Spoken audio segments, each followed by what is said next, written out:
Sorry, I couldn't quite figure this out.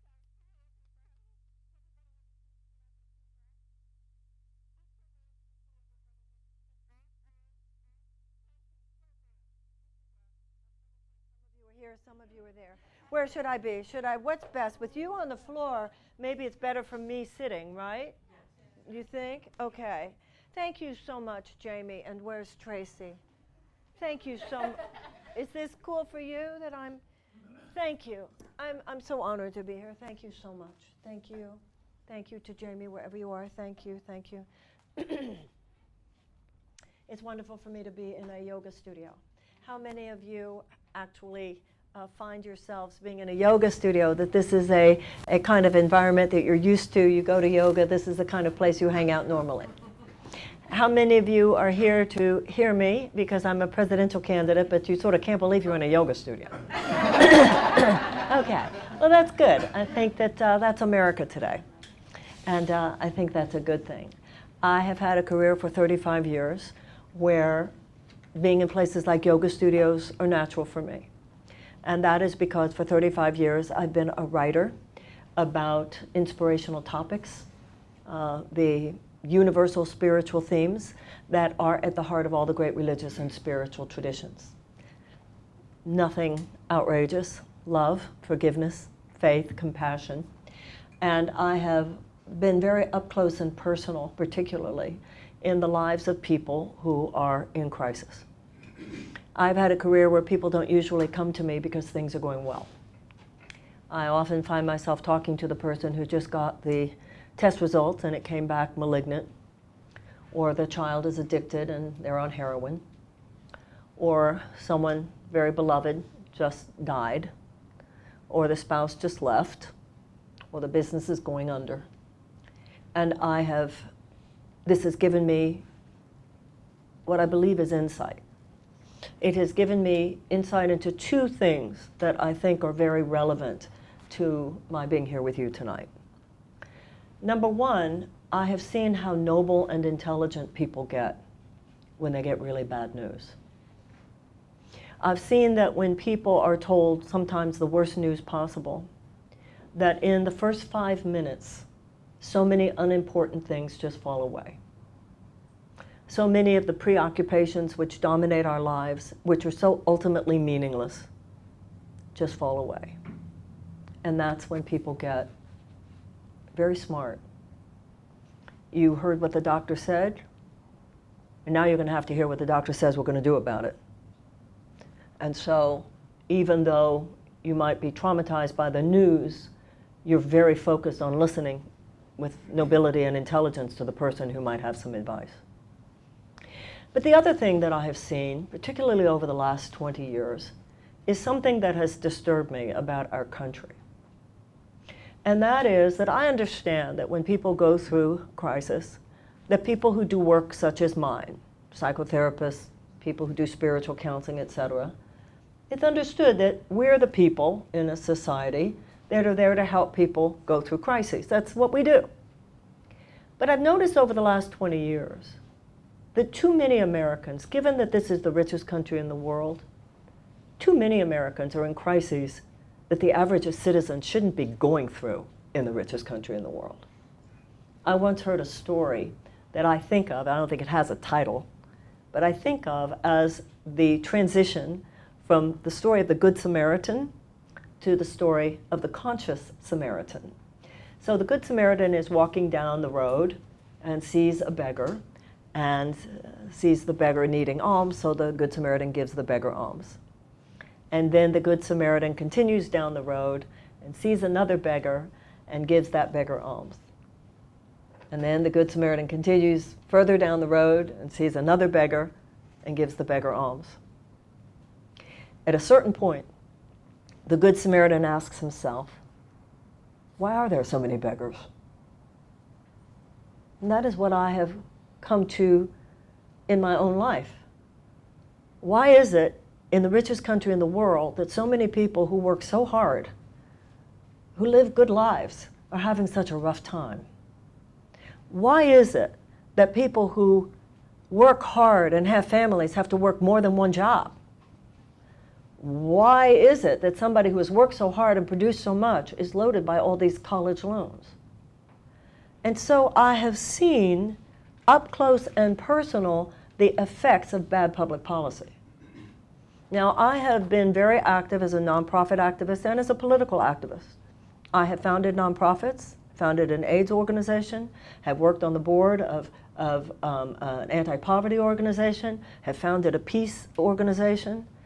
But what I've come to believe is that there is no amount of private charity that can compensate for a basic lack of social justice. And I don't want to hear any more politicians giving awards to people like me for helping so many people in trouble. I want to say to those politicians, why don't you stop creating so many problems? Why are there so many people in trouble? And if you can't do better than that, let the lovers get in there. Let the visionaries get in there. Let the artists get in there. Let the yogis get in there. Let the scientists get in there. Let the teachers get in there. Let the people get in there who put people first and know what people are experiencing first and have not become just an empire of whoredom to huge multinational corporations whose profits for you people come before the health and well-being of the American people, our children, the people of the world, and the planet on which we live. That's why I'm running for president.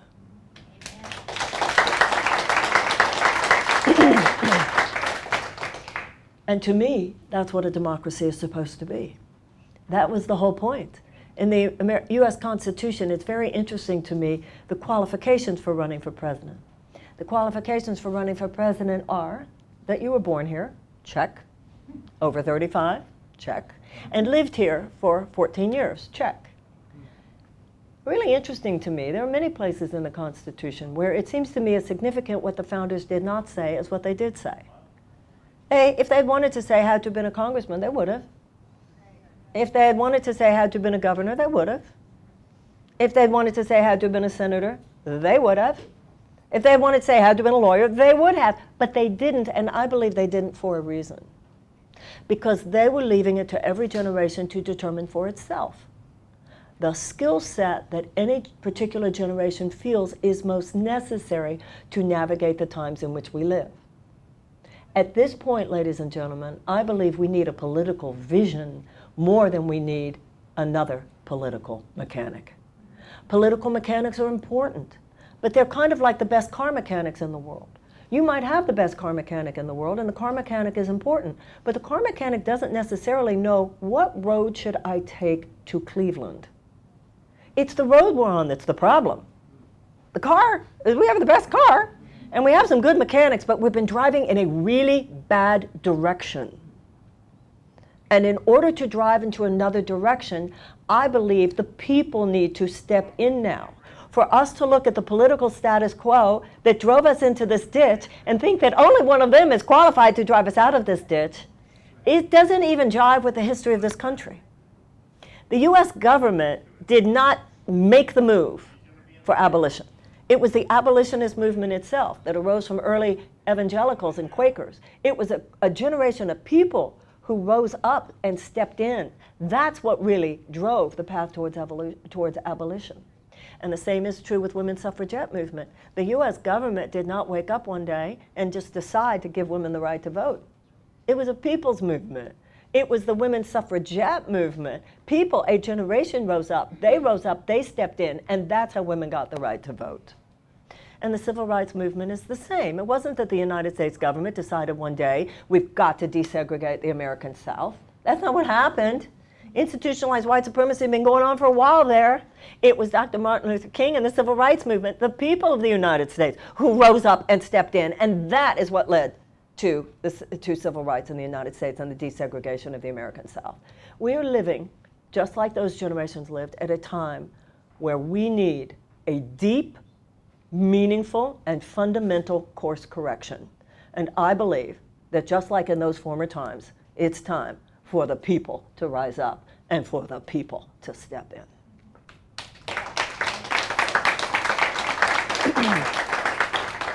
That's the history of the United States. That's what we do here. And our generation has been slyly, it has been very insidious. It has been very sly. And I think we all have to look at the ways that we ourselves have conspired with this. We have conspired with our own disempowerment. It's as though we're just spectators. We're just spectators, and they're the football players. You know, there's the Democrats or the Republicans, who's winning. And this has really served a subtly oppressive system.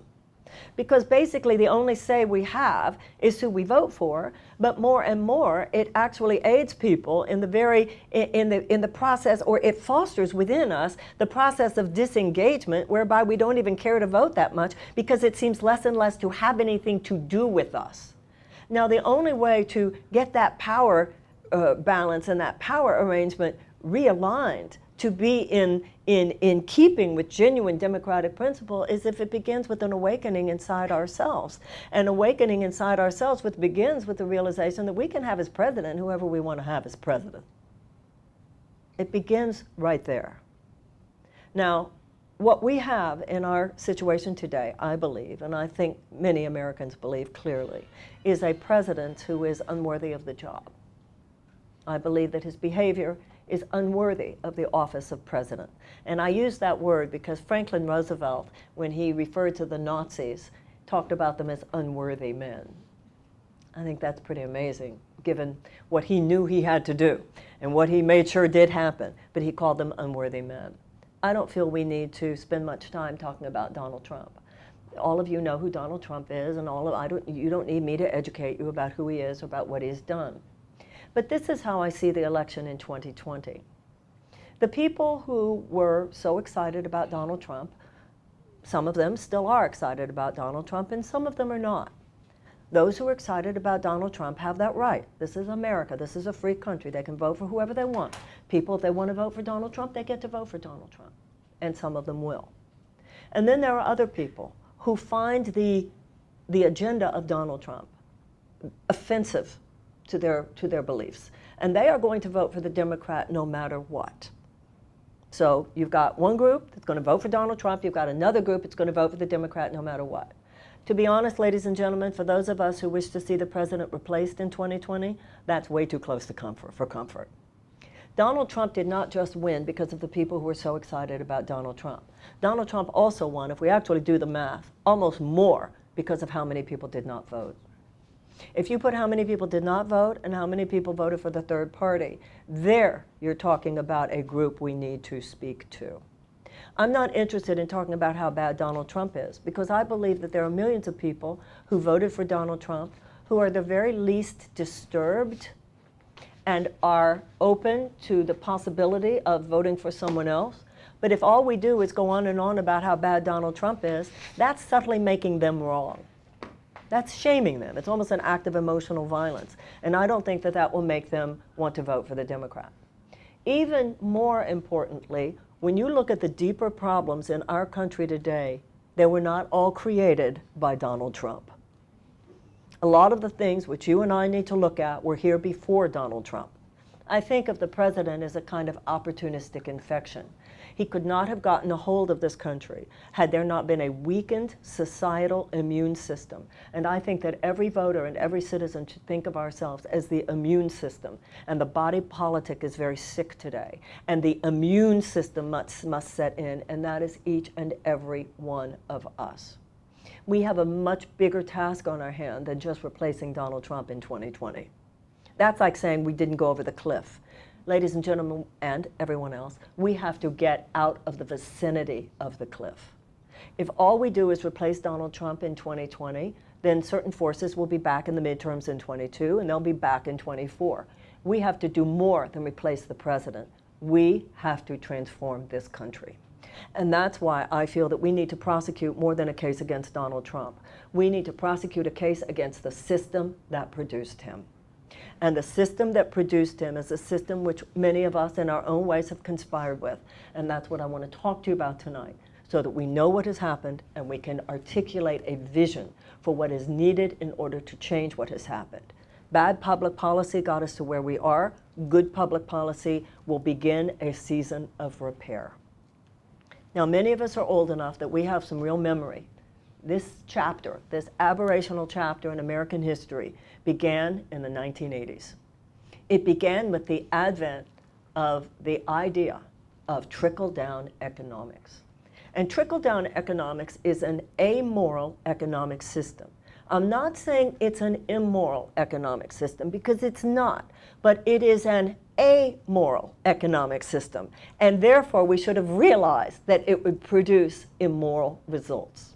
It's not like the promulgators of trickle-down economics sit in some room somewhere and wish anyone harm. It's not like they're saying, oh, let's destroy indigenous tribes. It's not like they're saying, ooh, let's desecrate the planet. Ooh, let's hurt children. They're not.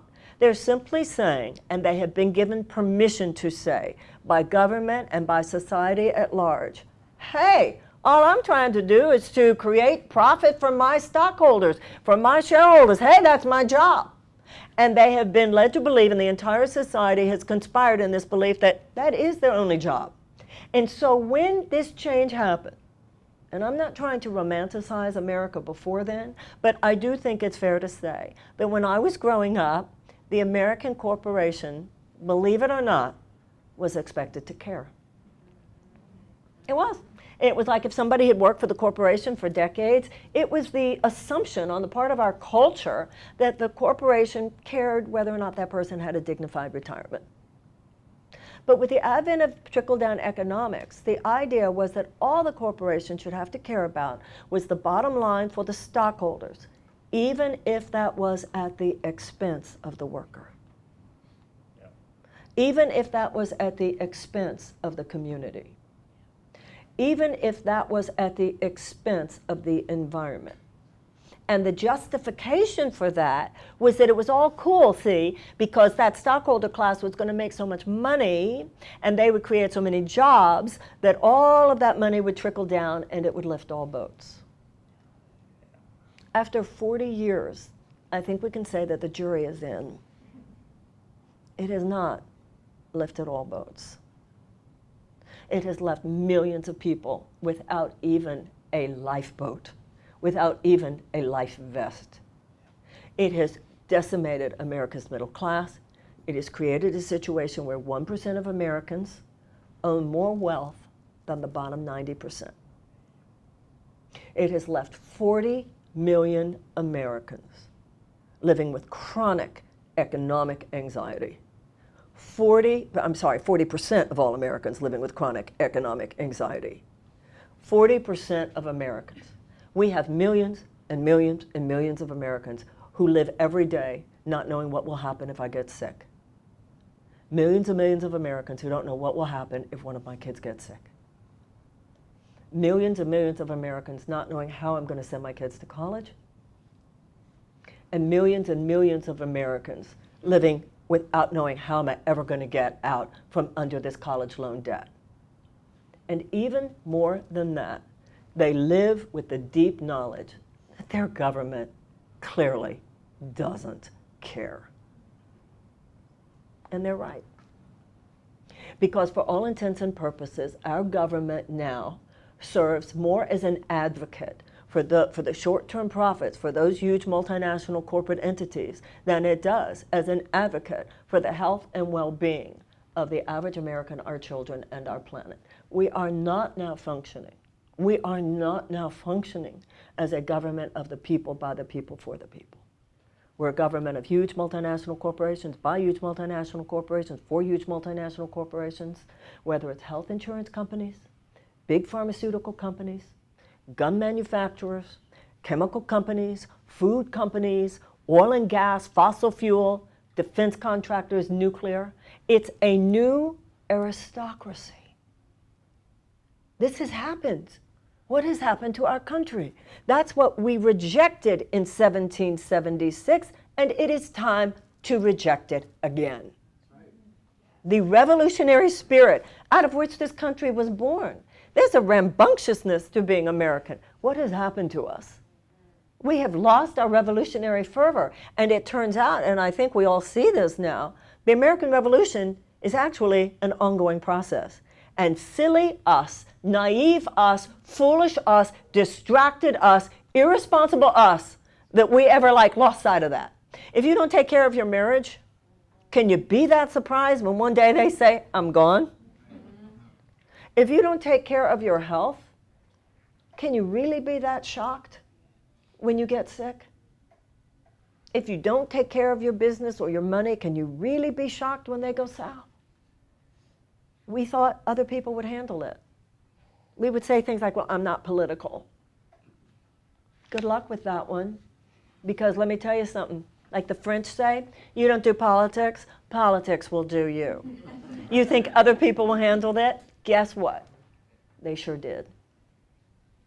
And there's no escaping the effects of public policy. I don't care how much money you have. I don't care what you do. If it's a public issue, it will get to your private door. Good luck with all that green juice, and good luck with all that gluten-free. Because if you really knew how many contaminants were in our water, if you really knew how many carcinogens were in our food, if you really knew what was going on in our topsoil, you would know, I can't escape it. It's coming round to everyone. Now, it's the 11th hour. But it is not midnight yet. And as many people have said, and this is so interesting, isn't it? The president has been an awakening agent. I'm reminded of that scene in the movie Miss Congeniality, where I think it's the last scene where Deborah Winger, no, it's not Deborah Winger, it's Sandra Bullock says, I really do want world peace. I feel like a lot of people now are like, actually, I really do love democracy. They hadn't even thought about democracy. But now they're seeing things that make them really worry about like whether or not we're going to have one. And a lot of people are like, whoa, whoa, whoa, whoa, whoa, what's happening? And that's a good thing. That's a good thing. This is a very pregnant moment. And so I want to tell you about what I believe we need to do in order to end an aberrational chapter in our history, in order to start a new one, and in order to initiate a season of repair. First thing, we passed in 2017 a $2 trillion tax cut. $2 trillion tax cut. 83 cents of every dollar goes to the very richest individuals and corporations. There's absolutely no evidence that this will ever even pay for itself. It's all part of this trickle down. We'll see, we're just going to make rich people have an easier time getting richer, and this will somehow help everybody.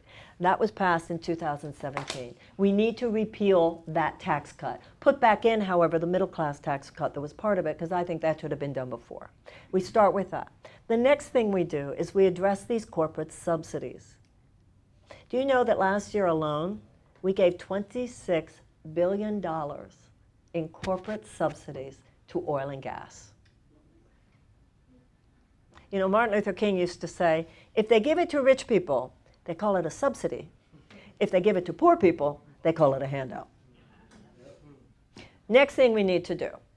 You know, last year, big pharmaceutical companies lobbied Congress to the tune of $284 million. Oil and gas lobbied at $125 million. This is how deep this stuff goes. Now, when these huge multinational corporate entities lobby to the tunes of hundreds of millions of dollars, that was 284. They want a quid pro quo. They're not doing to be charitable. So a few years ago, they got what they paid for. And that is the United States government gave away its own negotiating power with big pharmaceutical companies. So the next thing we need to do is to say the United States government can negotiate with big pharmaceutical companies to lower drug prices. I'm sure everybody here is aware of how many Americans cannot afford their insulin. And these are not numbers on a page. These are people. These are people who have children who need them. These are people who have families. These are people who have done nothing wrong. Next thing we need to do is we need to look at our military budget. Now, I have great respect for the U.S. military. My father fought in World War II. What I'm telling you is not a critique of the military. This is a critique of political decisions, not military decisions. I believe, and I'm sure most, if not all of us believe, the military should have every dollar it says it needs to provide for our legitimate security needs. But no person who is an intelligent observer believes that our military budget of $760 billion a year reflects only what the military says it needs for our legitimate security. It reflects on top of that what the defense industry says it wants in terms of short-term profit. Now, if you do all the things that I said just now, and you add to that a 3% tax on the assets of a billionaire, and there are many billionaires who agree with me. I don't know if there are many, but there are a few who have said it, right? Then you say to people who have 50 million and more, and listen, I believe in righteous commerce. I'm not anti-capitalist at all.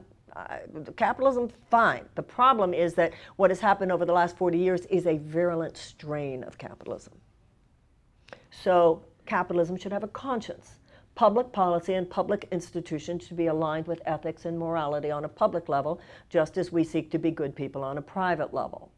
So there are people, if you made 50 million and more, good on you. If it was righteous commerce, good on you. But we'd like 2%, please.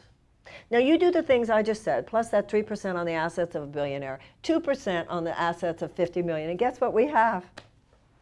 We have cash on hand.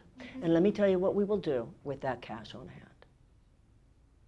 We have millions of American children, and yes, ladies and gentlemen, they're also here in Nevada. In fact, some of them are in Las Vegas. We have millions of American children who are chronically traumatized. There was a principal at a school here in Las Vegas who told me that she has elementary school students on suicide watch. We have children, we have 13 million hungry children in the United States.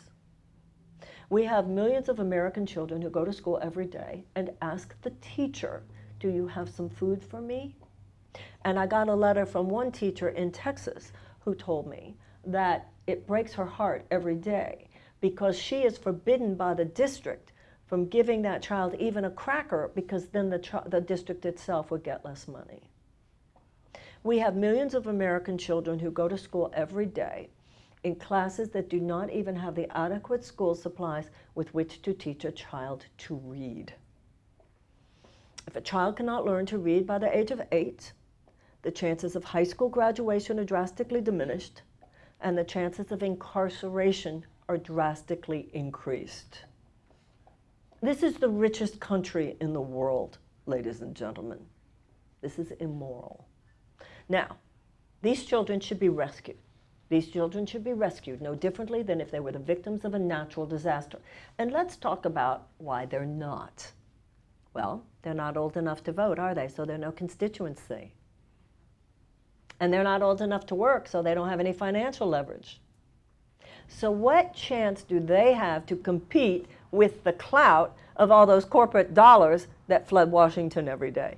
This is what happens when an amoral economic system, which simply has no use for these children. People say this country should be run like a business. No, it shouldn't. It should be run like a family.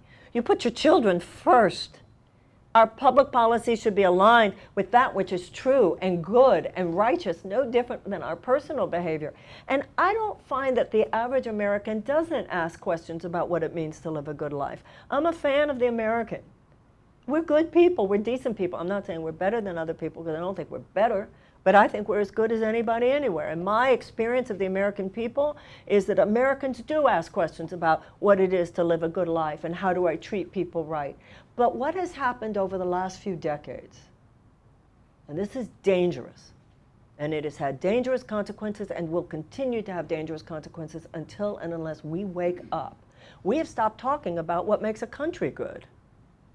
I'm sure everybody here cares about whether, is my behavior, did I do the right thing? I'm sure everybody here has had conversations where you said to somebody, do you think I did the right thing? Where you're asking yourself that, well, is that really the right thing? But how many of us have asked, is America doing the right thing for the sake of $350 billion in arms sale, giving aerial support to Saudi Arabia's genocidal war against Yemen, where tens of thousands of people have starved, including children, in a way that would make our grandparents roll over in their graves? We have kept the conversation about what goodness and morality is limited to the public sphere. And I don't think the government should have anything to say about private morality, but about public morality, all of us should have something to say. So these children, a virulent strain of capitalism has no use for the old, and it has no use for the very young. And when you have a government that should be advocating for its citizens, but instead is advocating for those corporate forces, why should we be surprised at what's happening to these children? These children are of no use to that system. That is what has happened to America. Somebody's not use to a certain kind of economic machinery, and what? Where do you think these children are going to be in 20 years? We need a massive realignment of investment in the direction of America's children. Now, when I was young, people used to talk, politicians used to routinely talk about peace and prosperity. So one day, a few years ago, I said to myself, I never hear politicians talk anymore about peace and prosperity. I thought to myself, why is that? So my first thought was, oh, Marianne, you're just getting older. It's a cliche, that's all. So they don't use those terms anymore. Then I thought to myself, that's not why they don't say it. They don't say it because it's not even the goal anymore. Because if you want prosperity in America, I'll tell you what you would do. You would make it a national goal to actualize the God-given potential of the brain of every kindergartner in America. First of all, just on a level of morality, when you're the richest country in the world and you are withholding education from any child, that's a passive form of oppression. And let's be real about that. We are one of the only countries in the world that bases our educational funding on property taxes. Hello, America. So if a child is raised in a financially advantaged neighborhood, that child has a very good chance of a high-quality public education. But if that child didn't win the birth lottery when it comes to money, and that child is raised in a not so politically, financially advantaged family, even a family in poverty, which millions and millions are. So if you want to see the entrepreneurial genius of this country, if you want to see the entrepreneurial potential of this country, I'll tell you where it lies. It lies in every kindergarten, in every neighborhood in America. When you think of any kindergarten in which we are not doing everything possible with young children to help them develop their brain power, be very clear. We are withholding from our own future earnings millions, billions, possibly trillions of dollars that this country will never see. But that's okay, you see, because the system has become so corrupted and is so morally rotten that those aren't the kids they really want to be making money anyway. Now, like I said, I've seen how noble and intelligent people get when they get the bad news. So I'm not a politician who's been briefed on what you want to hear. I'm not a politician who's been told, oh, I think your group wants this, so I'll tell you I'll give you this. Oh, I think your group wants this, so I'll tell you this. That's not what we're doing here. I don't believe that's what leadership should be. I think a leader should tell you what we all really need to look at, because I think we're good people. And I don't believe people who don't live in poor neighborhoods don't care about the poor. I don't. I just think we have a political system now where nobody's talking to you about it. On that debate stage, anybody talking about poverty? Anybody talking about hungry kids? Anybody talking about the military-industrial complex other than me and Tulsi? What does that tell you? What does that tell you? We need a massive realignment of investment in the direction of America's children, and I want a United States Department of Children and Youth, because it's more than just education. Obviously, we need universal preschool. Obviously, teachers need more money. Obviously, we need smaller class size. Obviously, we need to get rid of that high-stakes testing. Obviously, we need to return the art of education to the American teacher. It's like William Butler Yeats said, education should be the lighting of a fire, not the filling of a pail. But we have millions of children in this country who are traumatized even before preschool. We need community wraparound services. We need anti-trauma. We need conflict resolution. We need restorative justice. We need violence prevention. I meet teachers everywhere I go. They say, I'm not equipped. I wasn't told I was going to be dealing with children with behavioral problems all day. We need to deal with nutrition. We need to deal with hunger. We need to deal with the whole person. That's why I have a whole person childhood plan. Now, I'll tell you something. What I have found here in Nevada is what I find everywhere in this country. And I find it when it comes to children, but I also find it when it comes to the environment. I also find it when it comes to peace building. We have the people who know what to do. We do. You have them here, you have them in every state. You have the social workers, you have the educators, you have the experts in early childhood. You're not lacking the people who know what to do. That's not the problem. It's that the people who know what to do, I see this everywhere I go. This is staggering to me how everywhere I go I get the same number. I will meet people who are the social workers who are working with traumatized children, etc. And they're doing good work. And I'll say, how many of the children in your district or in your city that you believe need your services, how many do you think you're helping? And the number that I get all over this country, which I find weird, is the following: 10 to 15%. So we have a lot of people who are doing fundraisers for, see if they can raise $50,000. See if they can raise $100,000. Well, our government is giving millions of dollars, and even what amounts to billions of dollars, to the forces that make all that suffering inevitable. You think any of this is going to change unless we wake up and make a change? Because it's not. Next thing we're going to do with all that money is we are going to face the fact that our national security agenda is based more on endless preparation for war than it is on actually proactively waging and declaring peace. You can't just take medicine, ladies and gentlemen, and everyone else. You have to also cultivate health. Sickness is the absence of health. Health isn't the absence of sickness. And war is the absence of peace. Peace isn't the absence of war. In the body politic, you could liken preventative health and nutrition and exercise and healthy lifestyle to what's called peace building. And internationally, there are 4 factors which, when present, indicate that there will be a higher incidence of peace and a lower incidence of violence. Number 1, expanded economic opportunities for women, expanded educational opportunities for children, reduction of violence against women, and amelioration of unnecessary human suffering. We should see large groups of desperate people, whether in a corner of a city in the United States or somewhere else in the world. We should see large groups of desperate people as a national security risk. Duh.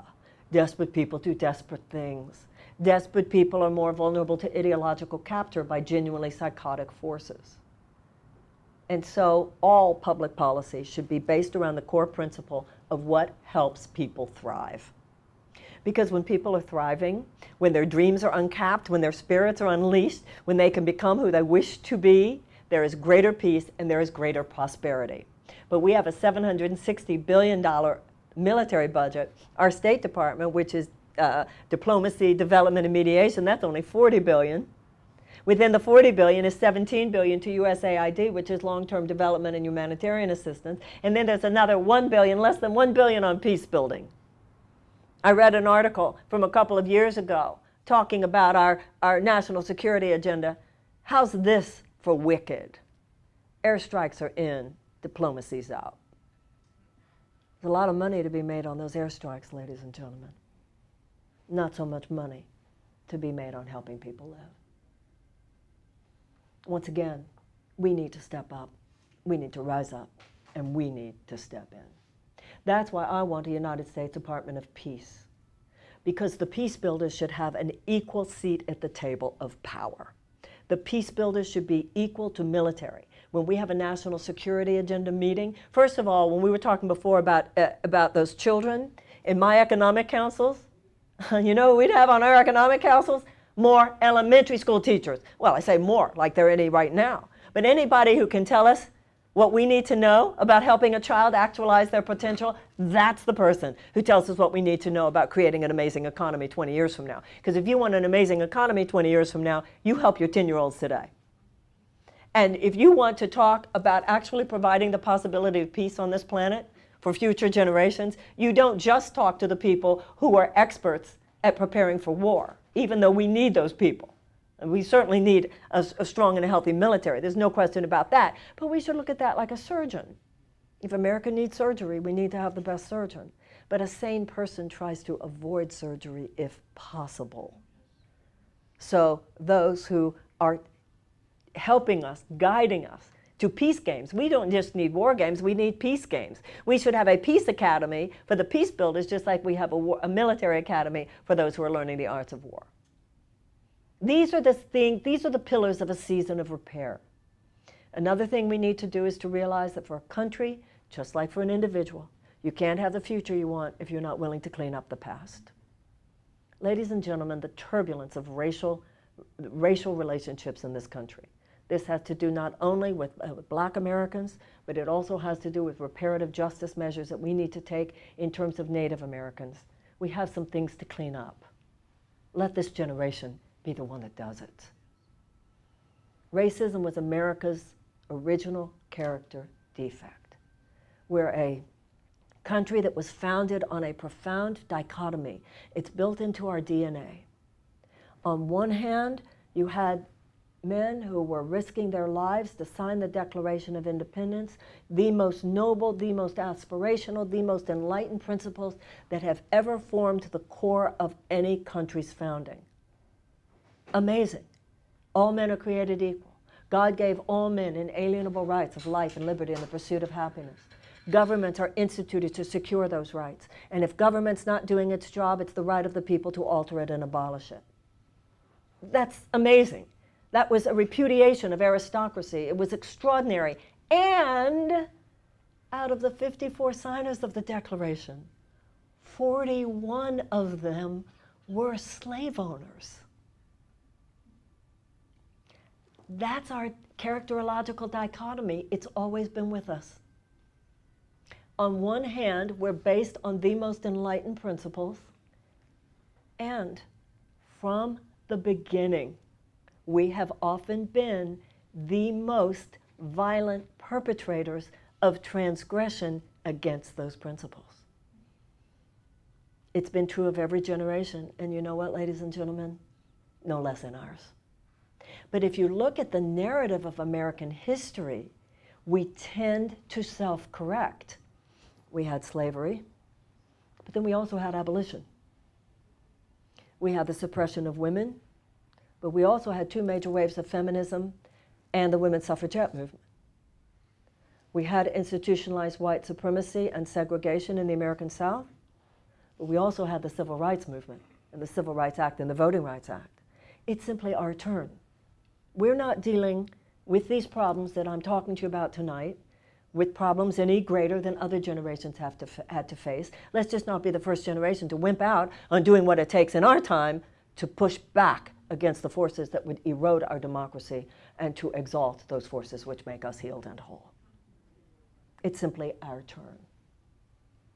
So I believe that it is time to pay reparations for slavery. There was an economic gap.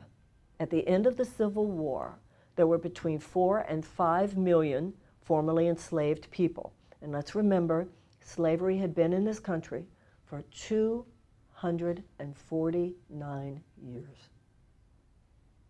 And we should take a moment of silence to just really allow yourself to take that in.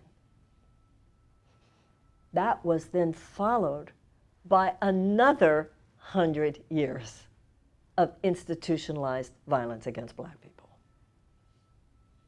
And we're good people. I don't think the average American is a racist. I think the average American is undereducated about the history of race. Just hasn't really thought about that. 250 years of slavery, followed by another 100 years. I mean, what do you call lynchings if not domestic terror? What do you call Ku Klux Klan if not domestic terror? Throughout the South, there were what were called the Black Code Laws. Every Black person in this room, they know what the Black Code Laws are. A lot of white Americans don't know what the Black Code Laws were. So I'll tell you what they were. Once the federal troops left, because at the end of the Civil War, federal troops were stationed in the South to ensure that slavery would not be reinstituted. And during those 12 years, some really great things happened. You had Black senators, Black congressmen, it really showed what was possible. But as soon as the federal troops left, the old guard of the white Southerners, they swept in. They passed what were called the Black Code Laws to ensure subpar economic, social, and political opportunities for Black people. None of that was over, ladies and gentlemen, until 1965. 1964 with the passage of the Civil Rights Act, 1965 the Voting Rights Act, but even the Voting Rights Act since 2013 has been chipped away at, which is why we have all these voter suppression efforts. The economic gap has never been closed. Tecumseh Sherman, U.S. General, did promise 40 acres and a mule, we've all heard that, to every formerly enslaved family of 4, but that promise was rescinded. The gap not only has never been closed, but there have been many instances where there have been accumulations of black wealth that then local and state governments have thwarted. And in many ways, as we all know, in many ways we're actually sliding backwards. Mass incarceration means we're sliding backwards. Racial disparity in criminal sentence means we've been sliding backwards. Voter suppression efforts mean sliding backwards. Race-based policies are different than reparations. Race-based policies are good. They give some economic restitution. The reason I want reparations is because reparations carry moral force. Our repair must be moral. It is immoral to spend more on war than on peace. It is immoral not to save your children. And it is immoral not to recognize that when you have a debt, you pay it. The moral force of reparations carries an inherent mea culpa. It is the acknowledgement on the part of a people of a wrong that has been done, a debt that is owed, and the willingness on the part of a people to pay the debt. Germany has paid $89 billion to Jewish organizations since World War II. It doesn't mean the Holocaust didn't happen, but it has gone far towards reconciliation between Germany and the Jews of Europe. What I propose is 200 to 500 billion that would be dispersed over a period of 20 years. And it would be dispersed to a reparations council of people who are themselves descendants of American slaves from a wide array of academia. There's a gentleman named Sandy Darity, who is a professor at Duke University, who has been doing studies on reparations for a very long time. People such as that, leaders in culture, leaders in government, leaders in academia, et cetera. And the stipulation on the part of the US government would be this, that the money is to be used for purposes of economic and educational renewal. It might be historical black colleges, it might be venture capital for black businesses. I think there's something very powerful about the fact it really would not be white America's to decide. If I owe you money, I don't get to tell you how to spend it. And the problem I have with just race-based policies is it seems to me a continuation of the same paternalistic pattern. I messed with you, now let me tell you how I'm gonna fix you. It doesn't quite go all the way. We need a deeper level of repair, and that's why I propose that our generation be one that gets this thing done. Otherwise, we just continue to pass along this racial turbulence generation to generation. And then the last pillar of what I see as the moral politics that we need to face is a very big one. And they're all big, but this is another one, like the others, where we have to face the bad news. We have to face the bad news, because if we face the bad news, then we can get to the other side of it and find that extraordinary impulse for motivation and ingenuity and genius and doing great things that lies within the American people. We have 12 years to reverse climate change. We have 12 years, or we could experience a level of social collapse on this planet unseen in the modern era.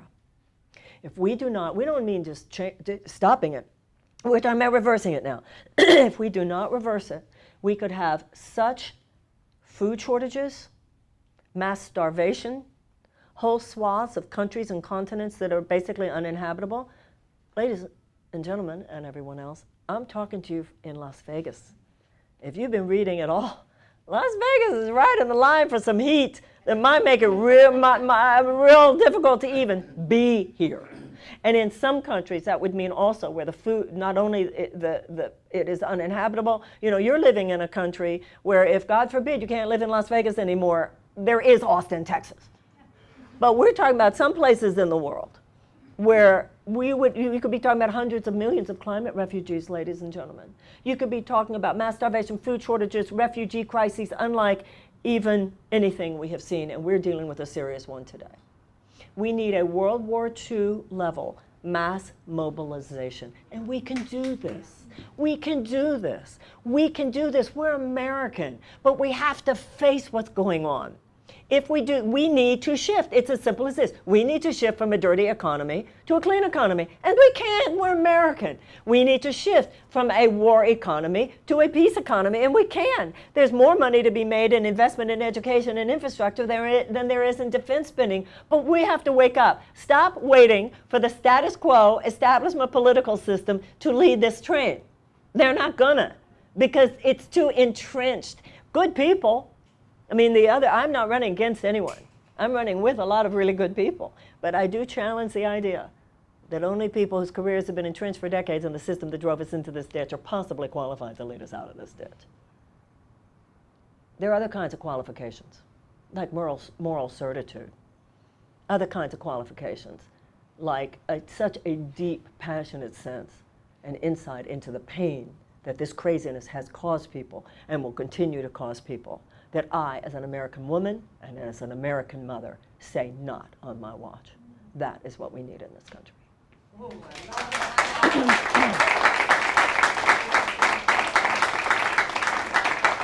And so I don't need to tell anybody here anymore about the problems that we have in this country, because we're all intelligent people and we know. We have, in addition to all that, some people who seriously hate. We have some serious bigots and some serious racists and some serious anti-Semites and some serious homophobes and some serious Islamophobes and all of that. We've always had them in this country, but we thought we had reached a consensus that there were limits on both the left and the right, past which we would not go. That no people who represented those kinds of voices would be given serious political megaphones. Clearly, those levees have fallen. Partly because of social media, and partly because we have a person of no less power than the presidency of the United States that has not been above harnessing those things and exploiting those things for his own political purposes. But the problem is not that there are more haters than lovers in this country. I think there are a lot more lovers in this country and a lot more lovers in this world. The problem is those who hate today, they hate with conviction. And conviction is a force multiplier. And at a time when hate is loud, love cannot afford to whisper. We need to love with as much conviction as is now displayed by those who hate. And when you love with conviction, it can't just be love of your own kids.